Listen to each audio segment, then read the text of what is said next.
é o tema no capítulo 170, no livro Fonte Viva, na psicografia de Chico Xavier, Espírito Emmanuel. Mas quem não possui o Espírito do Cristo, esse não é dele. Carta de Paulo para Romanos, capítulo 8, versículo 9. Rotulagem. Vamos estudar questões de fórmulas, formas, aparências.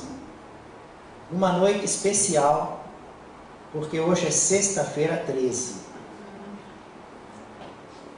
E, do modo popular, um dia para alguns azarado, para outros de sorte. Temos em algumas culturas um certo preconceito com o número 13. Elevadores nos Estados Unidos vão do 12º para o 14º andar, pulam o 13º. E conforme a cultura, indiferença, sorte, azar, objetos, sinais, pontos, medalhas, talismãs, relações com os espíritos. Mas estamos na época do Cristo, numa carta de Paulo para Romanos, dizendo que quem não possui o Espírito do Cristo. E o que é o Espírito do Cristo?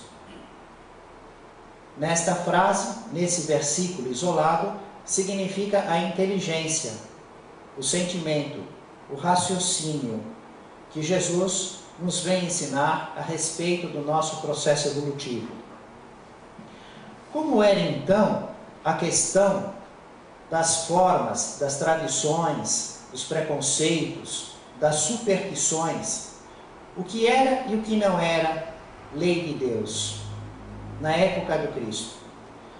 Nos evangelhos vamos encontrar, nas anotações de Mateus e Marcos, uma passagem que muito nos traz de matéria de estudo a respeito dessa questão de tradição.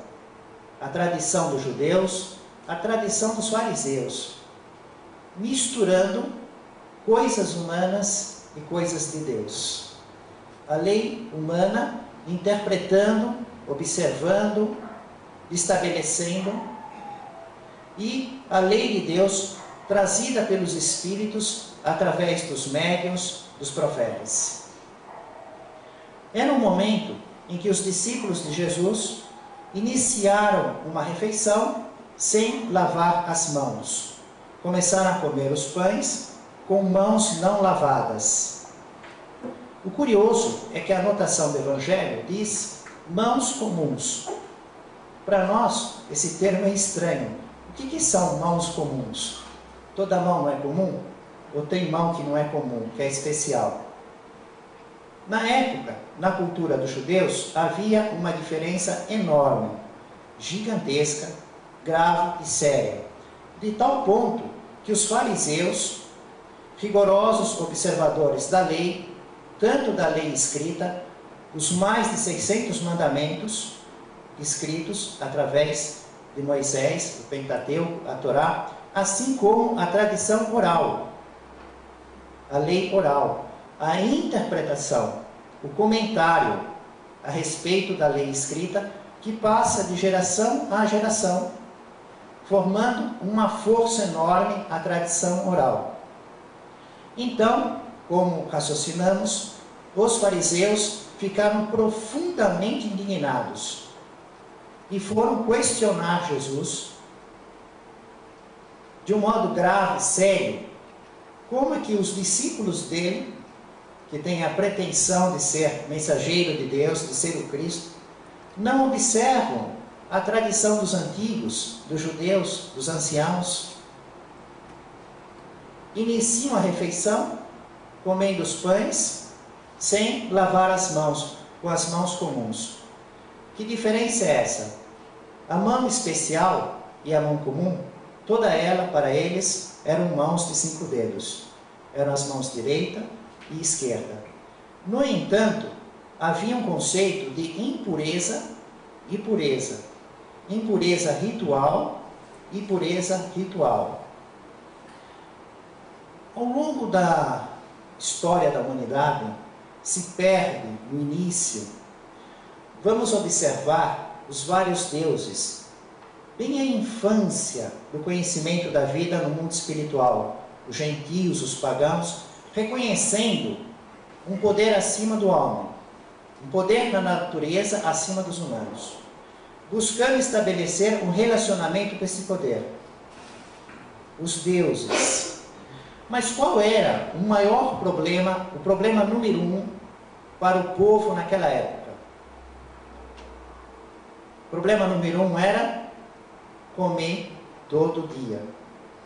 Porque o ar, que é a principal característica da vida, está na crosta do planeta, em toda a crosta, e é de graça, não tem império que domina, que comercializa, né? Então, respirar, todos respiravam. Mas e a alimentação, a fome, que fica batendo na barriga, clamando, né? E provocando dores? É uma necessidade básica, a bebida, a água, a alimentação. Hoje, essa necessidade passa meio ao largo da nossa vida, porque não estamos observando pessoas morrendo de fome. E quando vemos no noticiário, algum lugar do mundo, aqueles corpos que estão realmente morrendo de fome, ficamos assustados. Hoje temos mais problemas com saúde, problemas financeiros, de relacionamento, mas a geladeira tem uma série de opções, temos equipamento de conservar alimento, transportar, uma grande variedade. Não precisamos tocar nos animais, né?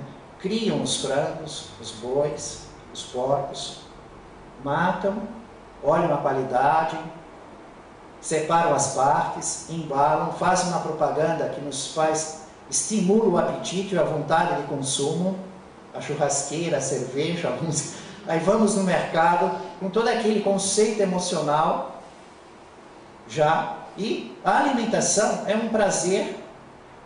Porém, naquela época, nesses princípios da infância espiritual, era realmente um desafio conseguir comer todo dia. Havia época de uma colheita farta, às vezes grande seca. Temos o sonho de José na Bíblia, no Antigo Testamento, das vacas magras, das vacas gordas, né? Todo aquele contexto.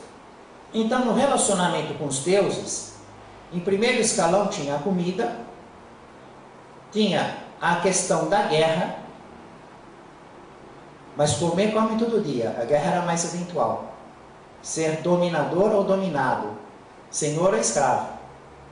Da procriação, estabelecia esses deuses, essas relações sagradas.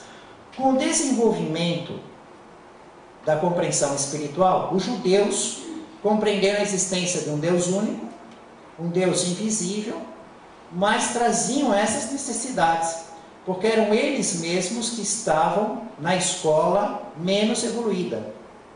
Quem está hoje no ensino universitário é porque estava ontem no ensino médio, no ensino fundamental e antes no ensino nenhum, né? Ainda estava se preparando para poder entrar no ensino fundamental. Do mesmo modo é o espírito, não existe salto, são degraus, não existem privilegiados. E carregamos de um ano para o outro na nossa evolução espiritual aquele contexto, aqueles conceitos que ficam no corpo espiritual, no perispírito, ficam no espírito, viajando de corpo em corpo, de vida em vida, de mundo em mundo, sendo elaborado, desenvolvido. E mesmo na época dos judeus, a comida ainda tinha um papel muito importante, muito grande. Mas eles desenvolveram uma relação com Deus com o templo. O famoso templo, a casa de Deus, o templo, mais de 120 mil metros quadrados de área de piso, com seus pátios, o pátio dos gentios, das mulheres, dos homens, do sacerdote, com um altar, o altar dos sacrifícios animais, com as oferendas, os pães da oferta, o santo dos santos. E os sacerdotes, para realizarem o culto, eles tinham que estar em pureza ritual. Como? observavam várias características na lei escrita. Uma delas era a lavagem do corpo, mergulho, lavagem de objetos, para estar em pureza ritual, para não ser incomum. O comum, impureza ritual. Sagrado, em condições de relacionar com Deus, pureza ritual. O que era um homem comum? E o que era um homem em condições de estar em relação com Deus, estar em condições de sagrado? O que é um objeto comum? O que é um objeto sagrado? É o mesmo objeto, tirado as impurezas com a lavagem, e ficava então adequado para o sacerdote usar na relação com Deus, impureza ritual, totalmente exterior, mas de acordo com a possibilidade de compreensão espiritual da época. Então os sacerdotes tinham objetos, eles mesmos, obedecer uma série de exigências para estar em pureza ritual, para estar em relação com Deus no templo. O altar era importantíssimo, o sacrifício dos animais, as ofertas. Que isso tudo tem a ver com a nossa história? Tudo. Por que tudo? Nós estamos discutindo o problema das mãos comuns, não lavadas, impuras, que se comia dentro do lar. Acontece que da lei escrita, com todas essas exigências de ritual de purificação dos sacerdotes, que está na Torá, a interpretação oral, a observação da letra, o seu comentário, formou uma tradição comparando o templo, o sacerdote, o altar, os objetos, esta relação com Deus máxima, com o homem, o pão, a mesa e o lar na relação com Deus. Logo, o templo foi equiparado ao lar. O templo de Jerusalém é o seu lar. Caná, Tiberíades, Galileia, qualquer cidade, Naim. A mesa de refeições é o altar do sacrifício.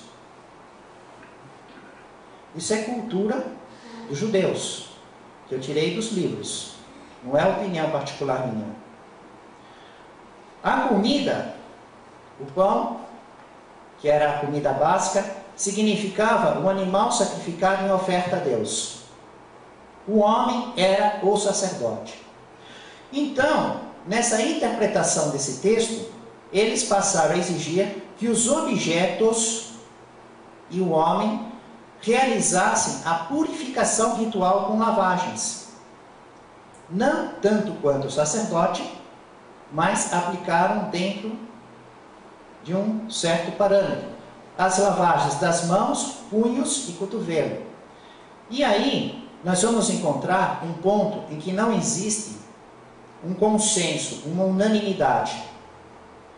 Em virtude da letra anotada da época e das traduções, tanto em Haroldo Dutra Dias, no dicionário do Novo Testamento, assim como no estudo da tradução da Liga Bíblica, e do mesmo modo, o guia judeu, que falava português, na excursão que eu participei, porque era um ponto que eu queria que ficasse muito bem esclarecido. Eu queria saber como é que lavava as mãos no ritual de purificação na época de Jesus.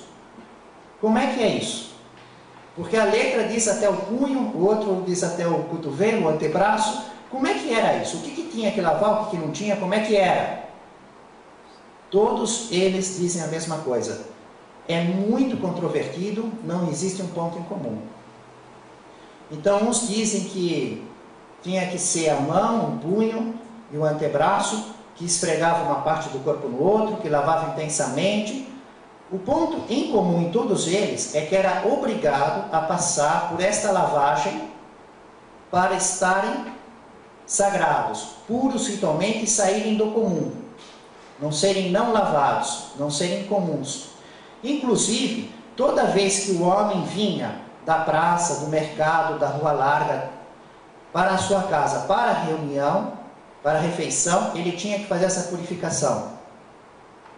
E também lavar os objetos, a imersão em água, copos, jarros, vasilhas, tudo aquilo que ficava na mesa. A mesa era um altar. E essa tradição, seguindo de séculos em séculos, profundamente observada, rigorosamente observada, naquele momento, com os discípulos de Jesus, não.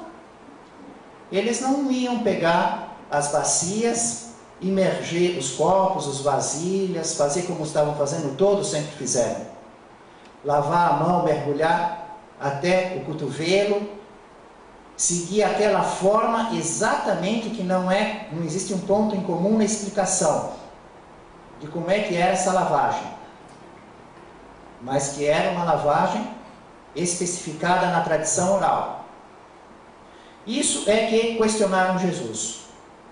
Como ele permitia, o que ele tinha ensinado, como afrontava no modo de ver deles, como esse absurdo podia ser vivido desse jeito. Que para nós é uma emoção totalmente diferente. Para nós é uma questão de higiene, por causa dos vermes, das bactérias, vai mexer na comida sem lavar a mão. Mas não vamos lavar as mãos pensando em ritual de purificação. Fazemos uma prece, agradecemos a Deus, unimos os nossos corações antes das refeições. É uma possibilidade. Mas não é lavando as mãos, os copos, as jarras, que tornamos essas coisas sagradas e puras ritualmente. Então este é o drama, este é o contexto. O que faz Jesus? Jesus diz para eles, hipócritas, né? Porque estão vindo aqui me cobrar desta maneira, na frente das pessoas, a multidão está aí por perto, né?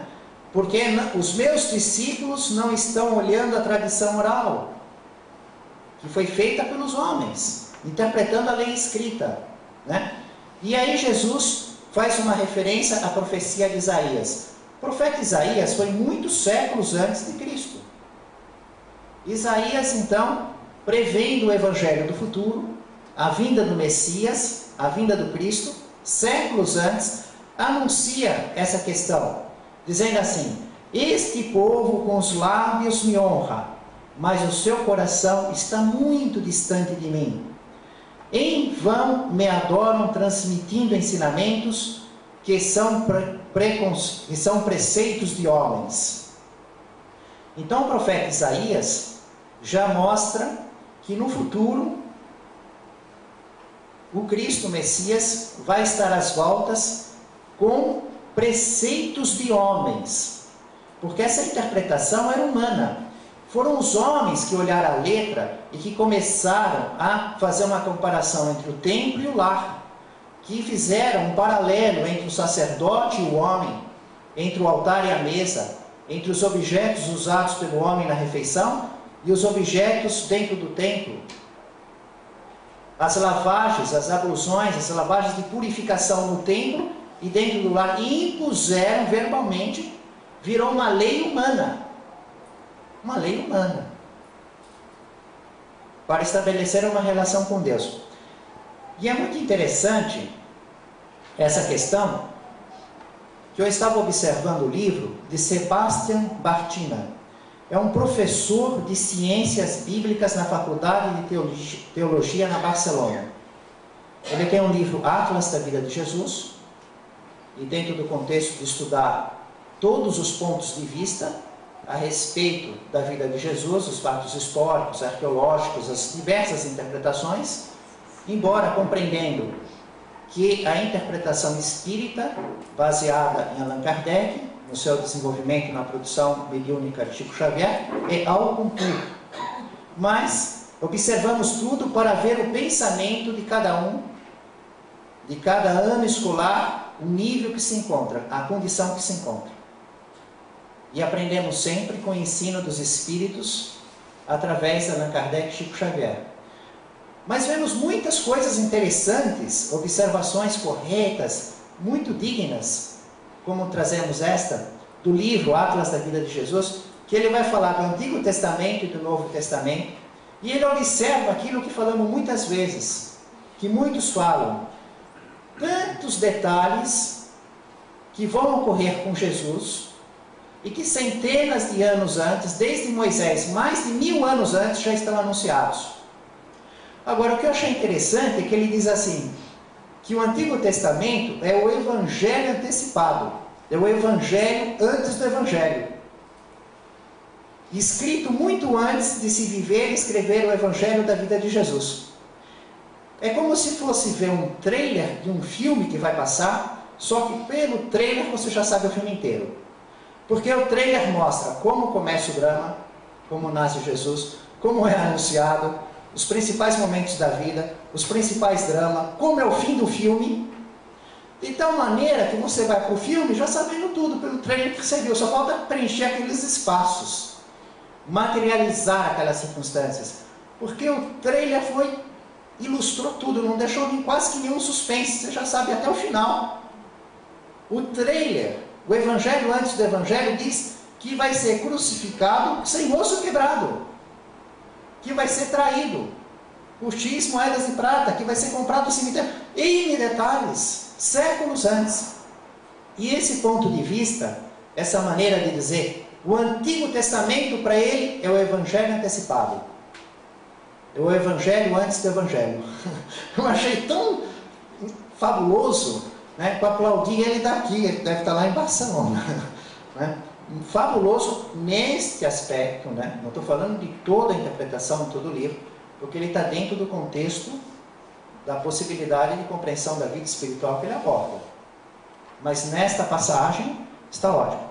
E aí Jesus, depois de citar Isaías, mostrar que a Escritura, séculos antes, já estava previsto essa questão, ele faz a sua contestação.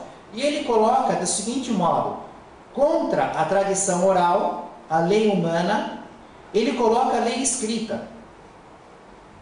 O que é mais forte?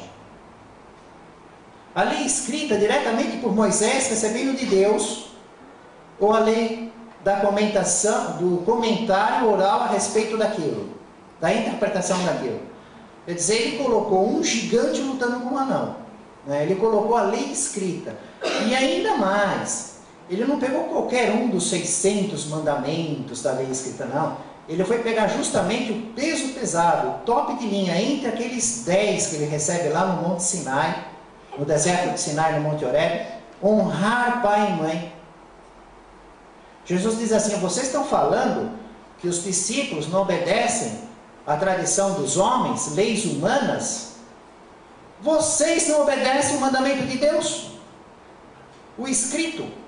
Não está escrito lá, honrar pai e mãe? E quem injuriar pai e mãe deve morrer? Ele ainda é muito forte, a lei está escrito assim. Êxodos, Torá, está lá. Honrar pai e mãe. E quem injuriar pai e mãe, em algumas traduções está amaldiçoar. Eu acho mais justo injuriar pai e mãe, deve ser punido de morte. É a lei, né? No entanto, o que eles faziam? Eles se utilizavam da própria tradição, dos mandamentos humanos criados pelos homens, para não cumprir esse mandamento. Porque quando os pais ficavam com idade avançada, com necessidade, e precisavam dos objetos que estavam nas suas casas, as coisas, os objetos, eles teriam que então ceder aos pais, ou por caridade, poderiam ceder por uma pessoa que necessitasse, um próximo. Como é que você se saía desse problema? Alguém precisa de um objeto seu, por caridade você tem que ceder. Pelo mandamento de Deus, se for seu pai e sua mãe, você é obrigado a dar, senão você está injuriando. Como é que eles saíam disso usando o mandamento humano? Eles diziam assim para o objeto, Corban. O objeto, falando isso no objeto, o objeto ficava sagrado, ele saía do comum, ele ia para a oferta de Deus, pertencia a partir daí ao templo. Então, uma vez que sai do comum, passa a ser sagrado, passa a ser proprietário do templo, ele não pode mais dar para ninguém, nem para o seu filho, nem para o seu pai, nem para a sua mãe. Ele tem que ficar com aquilo, como um fiel depositário, guardando aquilo, até o momento que ele entregue ao templo. Mas ele não precisa entregar na hora. Ele pode ficar meses, alguns anos. Então era uma maneira maravilhosa. Vai precisar dessa máquina de tear, desse moinho, desse... Não, esse é Corban. Esse é do templo. Quer dizer, eu fico usando e depois é de Deus no templo. E os pais ficam em necessidade. Ficam na miséria, morrem. Não conseguem desfrutar daquilo. E isso estava dentro da lei e eles usavam. Então Jesus os acusa de hipocrisia, nos denuncia a hipocrisia e mostra que eles não têm bom senso nenhum. Com um mosquito, engolem um camelo. Usam a própria lei humana para alterar o mandamento de Deus. E aí o que faz Jesus? Convoca o povo todo. Né? Quer dizer, eles foram chamar a atenção de Jesus por causa dos discípulos que não lavavam as mãos. E Jesus contesta, fala de Isaías, contesta e aí chama o povo. Chama o povo e diz assim: ouvi-me todos e entendei. Nada há fora do homem que, entrando nele, possa torná-lo impuro. Mas o que sai do homem é o que torna o homem impuro. E realiza uma explicação entre a boca e o coração. As coisas exteriores, o que se come, o que se bebe, e o que se fala o coração. Porque o coração fala de modo que é o espírito. Então todas as ações, o bem e o mal, os vícios e as virtudes, do modo judeu de falar na época, vinham do coração. A nossa cultura hoje, às vezes fala cérebro, pensamento, coração, sentimento. Né? A gente representa assim. Quando vai ter uma ideia, aquela pessoa tem um cérebro, faz uma lâmpada, que não existia na época do Cristo, aquela lâmpada assim, né? Essa lâmpada não existia na época, foi a lâmpada em cima da pessoa. Que ideia maravilhosa, a lâmpada. E paixão, amor, faz o coração. Mas sabemos que não é nem o cérebro e nem o coração. Esses órgãos são simplesmente essas partes do corpo, é matéria, que não pensa e não sente. Tudo vem do espírito, né? Vem do espírito, foco inteligente. Lá é que sente e pensa. Ainda tem um corpo espiritual, o perispírito, o fluido vital, o corpo carnal. O cérebro e o coração são partes do corpo carnal. Nós temos domínio a respeito dessa circunstância. Porém, do modo usual de falar, vem do cérebro o pensamento e o coração o sentimento. Mas na época do Cristo, tanto o pensamento quanto o sentimento, na cultura dos judeus, na época do Cristo, tudo vinha do coração. O coração é que pensava, não era o cérebro, era o coração. Na época de Jesus, tudo vem do coração. Então, quando Jesus diz, o problema é o que vem do coração, porque é o pensamento do mal, a inveja, os ciúmes, a malícia, a astúcia, o roubo, as fornicações, o adultério, a prostituição, e ele relaciona lá tudo que é do mal, assim como tudo que é do bem. E o que torna impuro o homem é aquela parte má que vem do seu coração. É a sua própria essência do seu espírito. Isso que Jesus disse. E aí ele ainda começa a dar aqueles relevos enormes, aquela ênfase, né? Imagina que ele chama o povo para ouvir. Né? Ele convoca a turba. Interessante esse cenário. Ele provoca um drama com esses fariseus que foram reclamar dele, indignados com as mãos comuns não lavadas, e ele convoca o povo. E aí ele diz assim: se um cego guia um cego, ambos cairão no fosso. Só que com uma utilização de palavras no aramaico, que segundo o tradutor Haroldo Dutra Dias, ele fez uma relação com os pastores que levam ovelhas a beber água. E essa palavra que está traduzida pelo fosso, podia ser o fosso, podia ser o poço, a cisterna, é um ambiente com água. Conforme o tradutor, ele vai usar o termo. Né? Não havia especificação. E do jeito que foi colocado, o tradutor Haroldo Dutra Dias, no Novo Testamento, ele diz que houve a semelhança de querer dizer, dar a ideia. Ele fez uma comparação para as pessoas pensarem naquele pastor incompetente, né? Que ele vai com as ovelhas, levá-las para beber, mas vai num lugar inadequado, e que na hora que elas vão beber, cai elas e cai eles na água. Parece que você vai levar assim perto da piscina, você cai lá na piscina com alguém. Seria mais ou menos, cai todo mundo lá, né? Então ele diz que é um cego guiando outro cego. Ele está se referindo a esses fariseus, cegos, que estão guiando o povo. Quer dizer, ele chama o povo e diz assim, olha, estes cegos estão guiando vocês, outros cegos, que estão se deixando, se entregando para serem guiados deste modo, com leis humanas, deixando de cumprir os mandamentos divinos, pensando que são essas coisas exteriores que vão realmente nos ligar a Deus. Toda planta que meu pai não plantou será arrancada até a raiz. E aí esta parte nos lembra, já o momento da última ceia, a questão da promessa do Consolador, a codificação do Espiritismo, que viria para lembrar o que for esquecido, acrescentar o que não podia ser dito no tempo de Jesus e corrigir os erros humanos. Toda planta que meu pai não plantou será arrancada até a raiz. Então, um dos objetivos do Consolador, do Paráclito, Consolador prometido, que é o Espiritismo, esta observação da vida no mundo espiritual, corrigir interpretações humanas. Então nós vemos lá suicidas se reformando e ficando melhor do que nós, não no inferno eternamente. Vemos espíritos nascendo, morrendo, nascendo, reencarnando, não numa vida única. Vemos todos evoluindo, que os que estão melhores do que nós não foram agraciados por favores divinos e feitos assim. Conquistaram o saber e a moral, com esforço próprio. Deus proporciona as condições. Do mesmo modo que fazemos as escolas, colocamos os professores e o currículo escolar, o caderno, o material e está lá dada a aula. O estudante vai se formar com esforço próprio.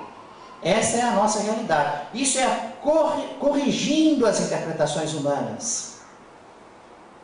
A planta que meu pai não plantou será arrancada até a raiz. O Espírito Emmanuel, no livro Fonte Viva, capítulo 170, nos fala de rotulagem. A rotulagem não tranquiliza. Procuremos a essência. E aí ele vai colocando várias partes que são realmente, têm uma energia muito grande, porque nos mostra verdades da vida cotidiana, que estamos vendo ao longo dos séculos e mesmo nesses dias. Há louvores em memória do Cristo em muitos estandartes que estimulam a animosidade entre irmãos. Pode fazer um estandarte louvando o Cristo e indo para a guerra? Esse é o Espírito do Cristo? Mas quem não possui o Espírito do Cristo, este não é dele. Ir para a guerra é o Espírito do Cristo? Há símbolos do Cristo em numerosos tribunais que em muitas ocasiões exaltam apenas a injustiça. O tribunal está lá, o Cristo, e vendendo sentença, né? O juiz fabricando provas. Há preciosas referências do Cristo em vozes altamente categorizadas da cultura terrestre, que, em nome do Evangelho, procuram estender a miséria e a ignorância. Né? Em nome da cultura. Põe toda aquela roupa bonita, né? Aquela aparência, aquele luxo, fala as palavras e palavras e palavras, que o pessoal não entende nada, fica espantado, nossa, cada termo. No fundo, o conteúdo, tá? Estendendo a miséria intelectual, a ignorância a respeito das leis de Deus. Há juramentos por Cristo através de conversações que constituem vastos corredores na direção das trevas. Jura em nome do Cristo e conduz os irmãos para as trevas. invocações verbais do Cristo em operações puramente comerciais, que são escuros atentados à harmonia da consciência. Operação comercial com exploração, com danos ao ambiente da natureza.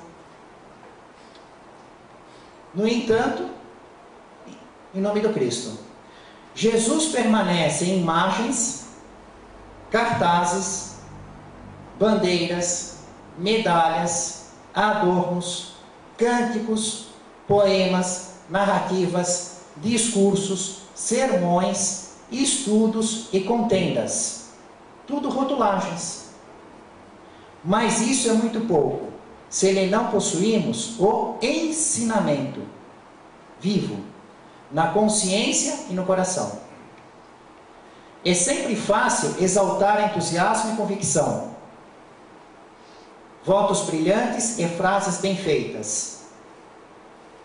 E na parte final, a recomendação que Emmanuel nos traz, que temos que levar com muito carinho e amor para casa, né? Acautelemo-nos, porém, contra o perigo da simples rotulagem. Em nome do Cristo, sermão, livro, crucifixo, sinais. Como um apóstolo, não nos esqueçamos de que, se não possuímos o Espírito do Cristo, dele nos achamos ainda consideravelmente distantes. Temos que pensar se aquela ação, o pensamento, a palavra e a obra, se aquilo é espírito, inteligência, raciocínio, ensinamento do Cristo. O que Jesus ensinou no Evangelho? E aí é isso? Está compatível com isso? Não simplesmente a questão dos rótulos, das pessoas, dos livros, dos programas, dos ambientes, dos cenários. E falando em rotulagem, né, formas, especialmente hoje, sexta-feira 13, né, que é uma grande fórmula, uma grande rotulagem, um dia que já nos leva, vamos estudar uma medalha cabalística, um talismã. Esta parte está tirada do Jornal de Estudos Psicológicos, a revista espírita de Allan Kardec, dirigida e publicada pelo codificador da doutrina espírita, o professor Rivaio, se utilizando do pseudônimo Allan Kardec, no mês de setembro de 1858. Havia uma medalha que o senhor M. Pontinhos comprou, e era uma medalha já de segunda mão, teve um dono antes. E ela era notável por sua singularidade, as coisas que tinha nela. Ela tinha um aspecto de prata acinzentada, né? É por isso que eu pus essa camisa hoje. Eu fiquei pensando, como é que será que era esse prata acinzentada, né, dessa medalha? Eu li lá no meu armário e falei, eu vou pegar essa camisa, que é a única... Devia ser mais ou menos assim, né? Um prata acinzentado. Quem sabe ela me dá sorte na sexta-feira 13. Vê se cola, né? Vê se cola. Bom, tudo bem. Mas o fato não era só a cor. É que estava gravado uma porção de sinais. Vocês sabem os sinais que estão usando? Sinais, né? Planetas, círculos entrelaçados, tinha um triângulo, palavras ininteligíveis, que não se tem sentido, caracteres conhecidos, vulgares e outros bizarros, letra de outro alfabeto, conforme o gênero utilizado pelos mágicos.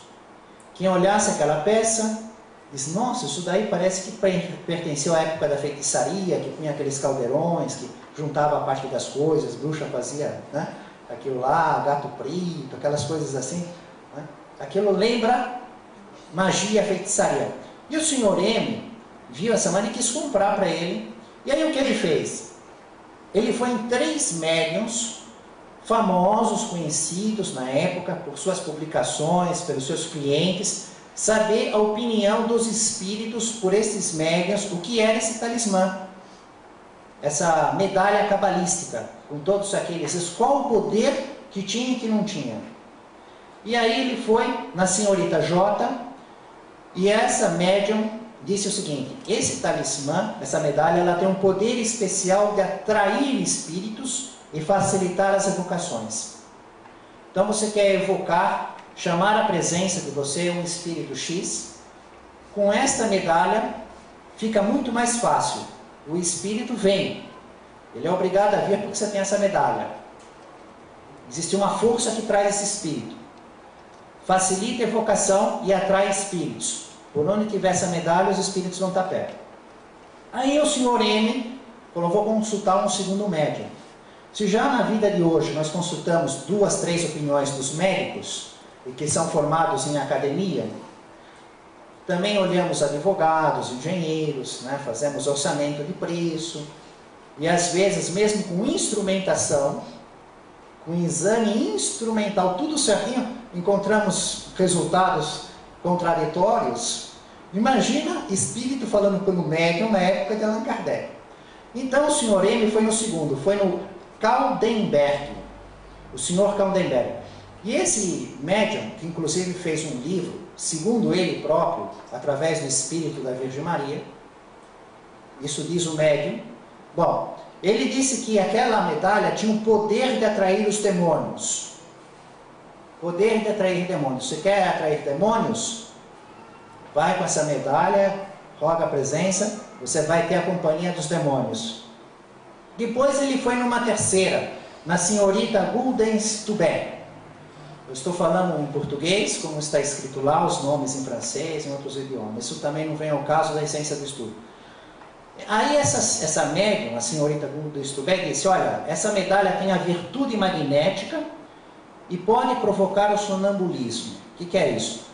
Alguém que tem a possibilidade mediúnica usa a medalha e passa a ter a psicofonia, o espírito emancipado, né, como se estivesse dormindo, saindo mesmo da consciência de vigília, e aí fala, o sonambulismo.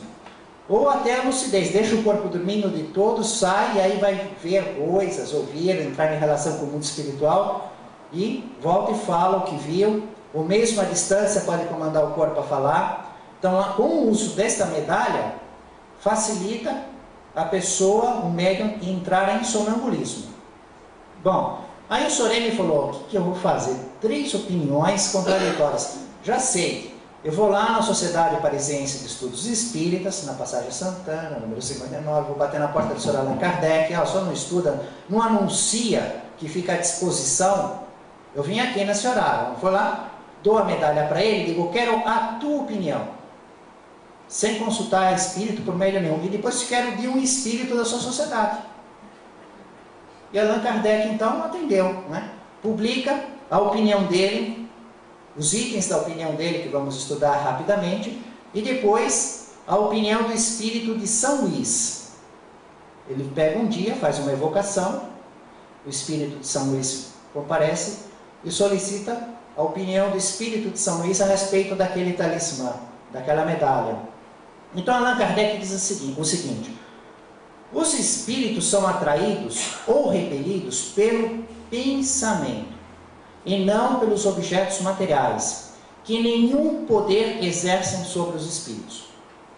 Não existe matéria manuseada pelos homens, nenhuma, que é capaz de atrair ou repelir espíritos. Madeira, sal grosso, aço, alumínio, vidro, não existe, em qualquer forma, com qualquer figura, de qualquer modo, em qualquer país, em qualquer planeta.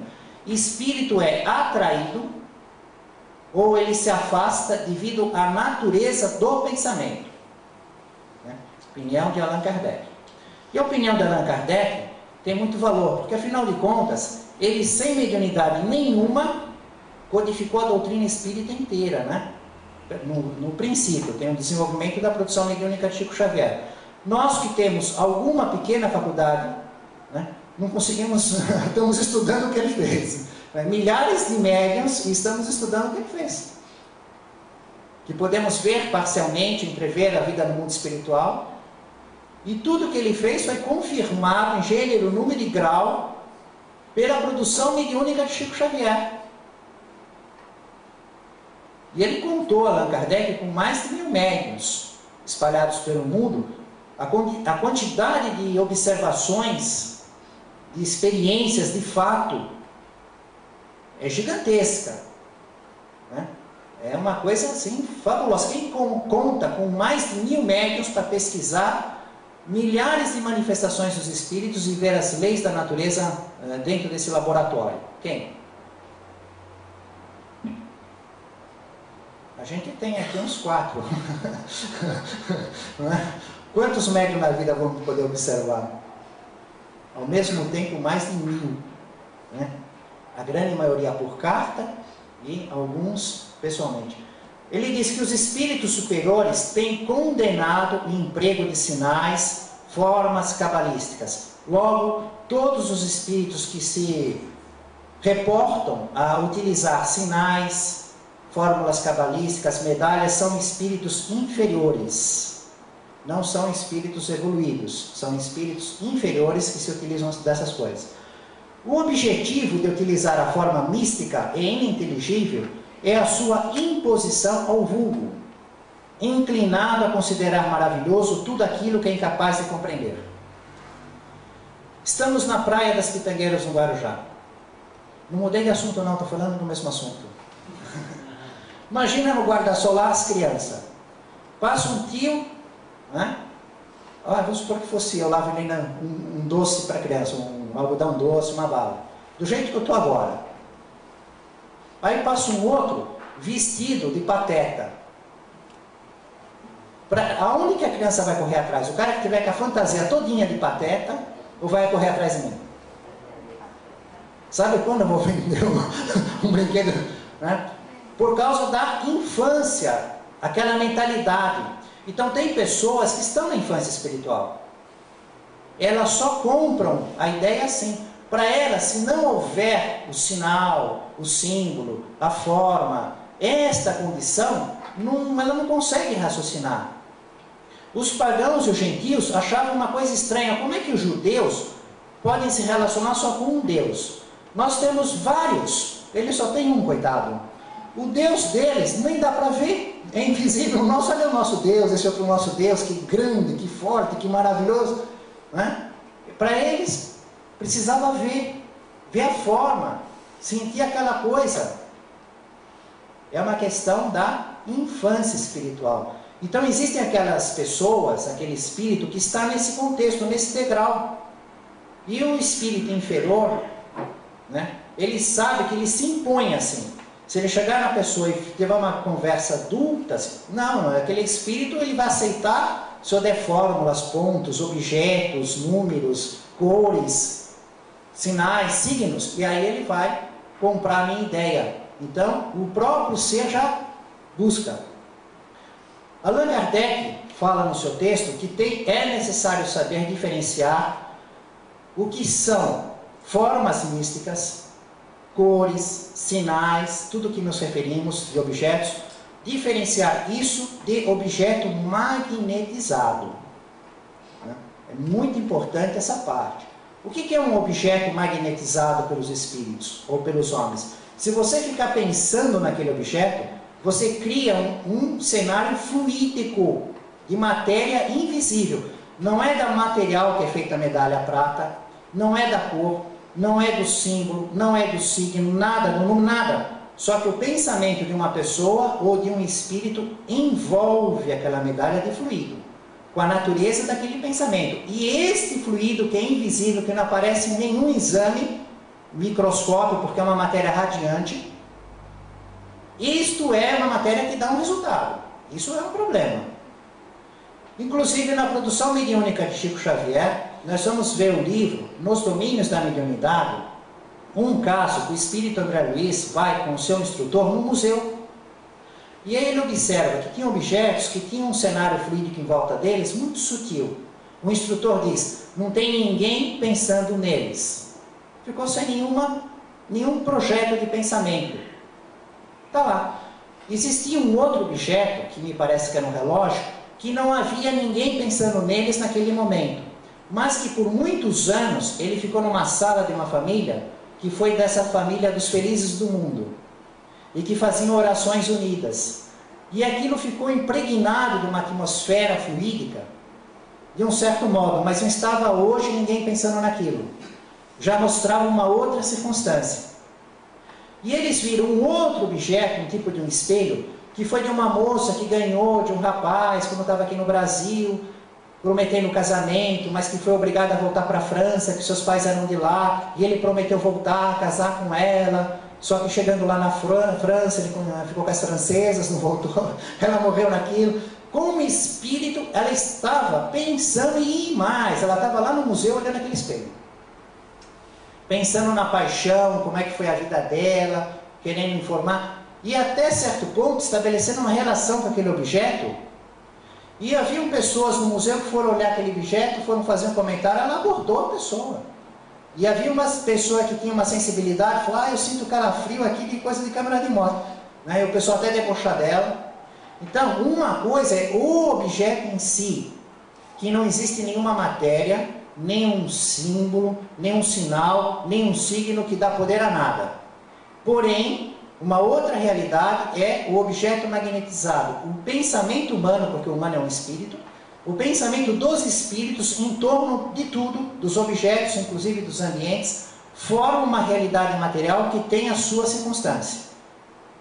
Inclusive, o nosso tratamento espiritual é utilizado com a água, que é o material mais fácil dos espíritos influenciarem. Tem o átomo simples de hidrogênio, a parte elétrica, o nosso corpo tem muita água dentro dele, então eles colocam a condição de tratamento para aliviar, curar, nos tratar, tanto no corpo espiritual como no corpo material, na água. Como é que eles fazem? Através do pensamento, do desejo, desse fluido que impregna no objeto. Então é necessário distinguir isso. Depois Allan Kardec diz, se um espírito diz assim, traça um sinal e à vista dele reconhecerei que me chamais e direi. Na verdade, a pessoa que aceita isso de um espírito, é que a pessoa não tem condição de compreender que só o pensamento chama espírito. Se o espírito diz, só pense em mim, eu estou aí. É a mesma coisa que a gente passava e-mail e depois ficava, você recebeu? Fazia para o banco a ligação, depois ela tirar o papel no extrato para conferir, o mundo digital. Então, o que chama o espírito é só o pensamento. Mas a pessoa não conseguia pensar que ela chamava o espírito, então ela fazia o sinal, agora eu chamei o espírito. Não era o sinal que chamava, era o pensamento. Mas era necessário fazer assim, em função da infância espiritual, da compreensão daquela pessoa. Como fazemos numa festa de criança, vamos por fantasia, de fada, de mágico, de bruxo, dessas coisas assim, árvore que fala, tal. Vamos fazer uma brincadeira dentro do contexto deles. Os espíritos superiores jamais o empregam e os espíritos inferiores o empregam. Por duas condições. Uma, para enganar e dominar. Porque se ele percebe que a pessoa é inocente, ele pode enganar e dominar. E também por ignorância. Porque tem muitos espíritos que não compreendem a vida no mundo espiritual, eles só estão lá. Daqui a pouco nasce, depois morre. Não é porque está lá é que conhece a vida no mundo espiritual. Não é porque está aqui que não conhece. Jesus esteve na carne. O que ele conhecia da vida no mundo espiritual? Tudo. Então não é porque está lá, espírito sabe tudo, conhece a vida espiritual. Não, pode ser completamente leigo. Ainda tem tudo para aprender uma série de ignorâncias. E pode estar na carne e conhecer muito. Depende do nível de evolução que ele já compreendeu. E por fim, na sessão de 17 de julho de 1858, Allan Kardec pergunta para o Espírito São Luís, que diz o seguinte: você, na sua opinião pessoal, está absolutamente correto em tudo. O Espírito São Luís confirma toda a opinião pessoal de Allan Kardec e diz assim, eu acho interessante, diz o Espírito São Luís, como é que os humanos podem acreditar que nós, os espíritos, estamos sujeitos a uma coisa material feita por eles? Você veja o jeito de pensar do espírito, como é que um humano pode... Eu vou fazer uma coisinha aqui com prata, vou pôr um desenho, um risquinho, isso vai trazer um espírito até mim. Como é que pode ter uma cabeça dessa? Faz uma coisa humana, com metal, com símbolos humanos, e nós agora temos que ir ou se afasta daquilo? Ele acha interessante de ver a pobreza de ideia dos humanos. E termina a sua linha dizendo que os signos nada mais são do que mera fantasia. O Espírito São Luís, na Revista Espírita de 1858, ele se refere a aquelas figuras de signos naquela medalha. Estamos estudando rotulagem, e Jesus nos diz que a questão do que torna impuro ou puro homem é a questão do coração. Emmanuel nos mostra a importância de observarmos se os nossos pensamentos, palavras e ações estão de acordo com o Espírito do Cristo. Nós que estamos na nossa última noite de estudos do ano de 2013, na sexta-feira 13, e próximos de um período de grande rotulagem, o dia que a humanidade convencionou comemorar o Natal, o nascimento de Jesus, a passagem do ano, do dia 31 de dezembro para o dia 1º de janeiro de 2014.